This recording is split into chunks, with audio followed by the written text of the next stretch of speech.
All right. Well, bully bye, bye, because the What did she say? What did she say? Listen, all you're bad for my equilibrium, okay? What is going on? Mr. Archibald, morning. Pleasant morning to you. Good morning, darling. Look, Rockers play a whole song for you, and I trying to enjoy the song and they're laughing after me. Eh? I never saw that side of Natalie. All right, let me do this introduction properly. It's just about 17 minutes after the hour of 7 o'clock. Thank you so much for joining us here on the Now Morning Show. My name is Natalie Legore, and my next guest is Mr. Everel Archibald, who is Assistant Secretary of the Route 1 Yellow Band Maxi Taxi Association. What happened with them? Fare's gone up. Good morning to you, Mr. Archibald. Good morning to you, Miss Natalie. Good morning to Trinidad and Tobago. Thank you so much for joining us. Happy New Year, my darling. Much the same to you. Thank you for having us on board with you. You're most welcome. So talk to us. Why the fare increase at this time for the Route 1 Yellow Band Maxi Taxis?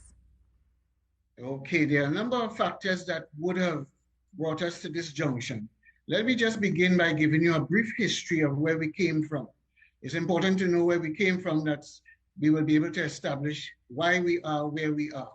In 1979, the Maxi Taxi was introduced in Trinidad and Tobago. That was just after the shutting down of the train. You would have heard of the last train to San Fernando, the introduction of the PTSC, and the Maxi Taxi came into existence. At that time, when it came in, our fares began at $1.50 when we first came in. In 1979. That's correct. Wow. 1979. Wow, it says something to you already. Of course, Small I'm already maxis calculating that in 43 years, you haven't even gotten to Thank $10. you very much. Thank you for your wisdom. A small maxi at that time was $25,000. Today, a small maxi is now $385,000. A large maxi in 1979 was $60,000. Today, we pay $630,000. I'm just talking about the cash price. I'm not incorporating what our interest rates would be at the bank. Of course, it would come up to be about $1.4, $1.5 million at the end of your installment, trusting that we don't falter in payments. Yeah. And we have had several increases from that time to now. Yeah, Today, Mr. Archibald, in 2020, we can wrap this interview. I fully agree and endorse you raising the fare. I think people get the picture. We can go home now. I'm just kidding. You just aborted my interview? No. I'm just kidding. But I'm saying, like, I am so grateful for the fact that you gave us that context, because in the absence of hearing it, a lot of times we complain about the increases just because as people who use the transportation system, we don't get a salary increase. And because we don't get a salary increase, every time something goes up, it affects us negatively. But when you put it into perspective that in 1979, a fare was $1 plus, and now it is just $7, $6. I mean, what are we going to complain about at this point? Thank you very much. And so here we are in 2022, and the association has just moved the fares up by $1 across the board. But it's important for me to say to you that the raising of the fare was not just because we want to raise the fare. No, it was a matter of us trying to stay in the game, for us to keep our head above water. As you would know, with almost all businesses, we were stifled with the COVID scenario. And what actually took place was that the entire place was shut down. And as Maxi taxi operators, we remained on the front line, because whilst the place was shut down, we still had frontline workers to shuttle. Though we were not regularly recognized as frontline workers, we continue to give our services. And so there was a great reduction in the number of people traveling. So when a Maxi would come into the hub, and a Maxi would normally take maybe about 45 minutes to load. A Maxi would come into the hub during COVID and take about an hour and a half to load because you're waiting on passengers. And you must understand that in the context that we have had a reduce in our capacity that we are licensed and insured for. So for instance, a 25-seater was governed to 16 seats, 18-seater to 11 seats, a 14-seater to 10 seats, a 12-seater down to 8 seats. So it means that you're waiting an hour and a half in the hope of a 12-seater Maxi to get at least 8 passengers. Of course, it was difficult to get that. So you would leave the stand with 4 or 5 because we cannot wait 2 hours. We cannot hold our passengers for that length of time because they have a destination to reach and a time to reach there. So the cycle time was much longer, and there was not the income coming in. But we held our position and we gave service to Trinidad and Tobago.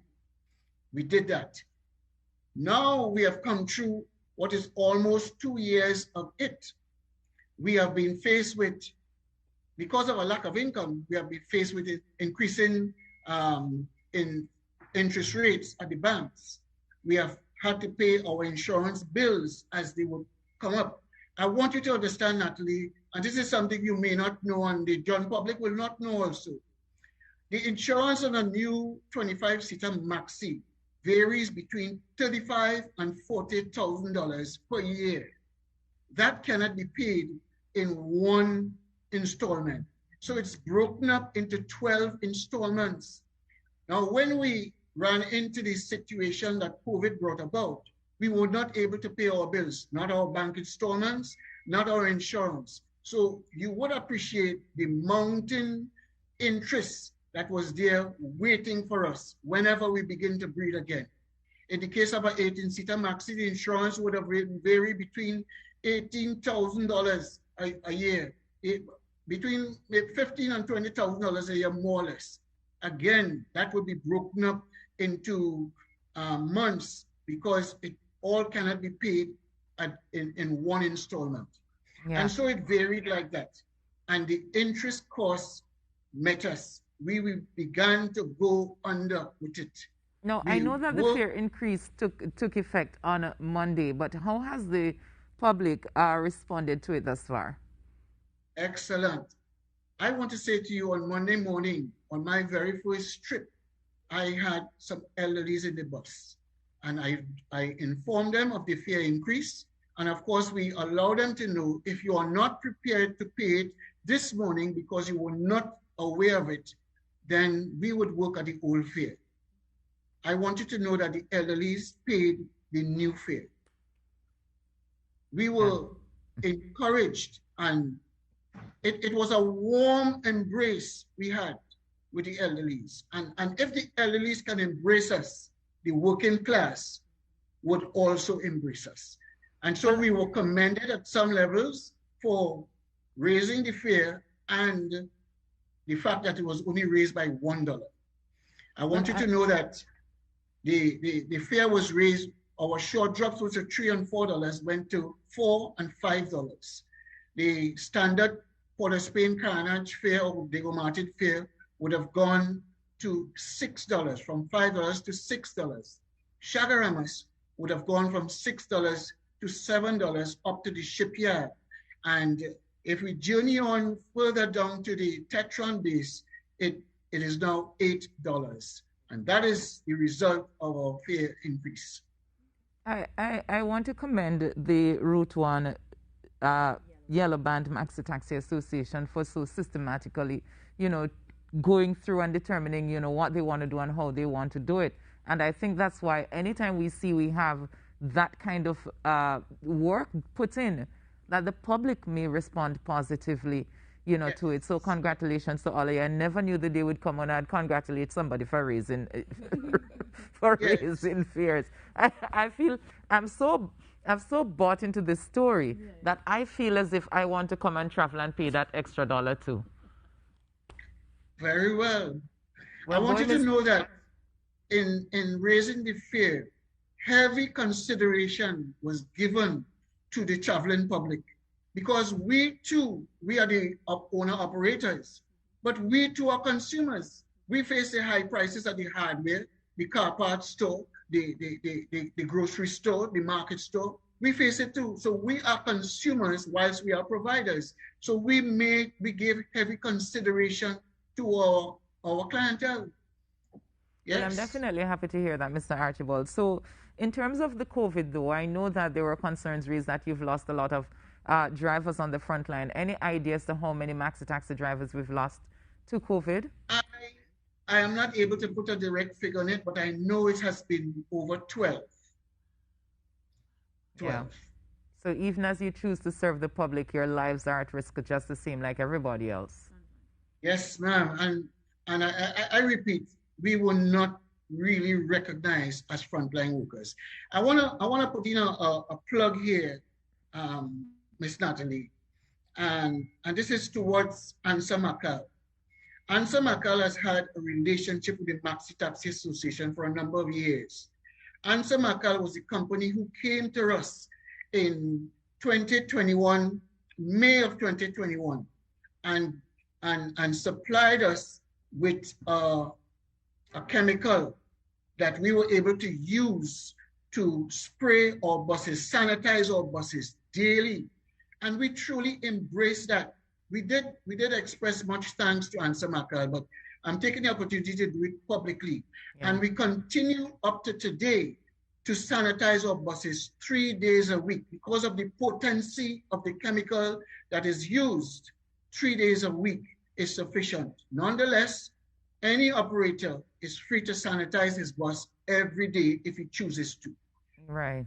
Added to which, the very drivers themselves, the operators, you see them stand at the doorways. They have available, be it the liquid sanitizer or the rubbing alcohol, the mentholated spirit in spray form for all passengers. They're free to sanitize their hands on entry. Some of the buses likewise have these little pocket-sized sanitizers hanging on their headrests. So it's available to you. Right. We have gone the extra mile to ensure the safety of the traveling public. We have done that. I'm definitely happy to hear that, Mr. Archibald, and I really want to wish you all, the Route 1 Maxi Taxi Association, as well as other Maxi Taxi associations, all the best going forward. And of course, we'll keep in touch with you so that if there are any updates on anything pressing, we can have that conversation. Thank you so much for being with us here this morning. Thank you for having us. You have a good day. You're most welcome. I never have anybody let me buy into a ferry so before in my life.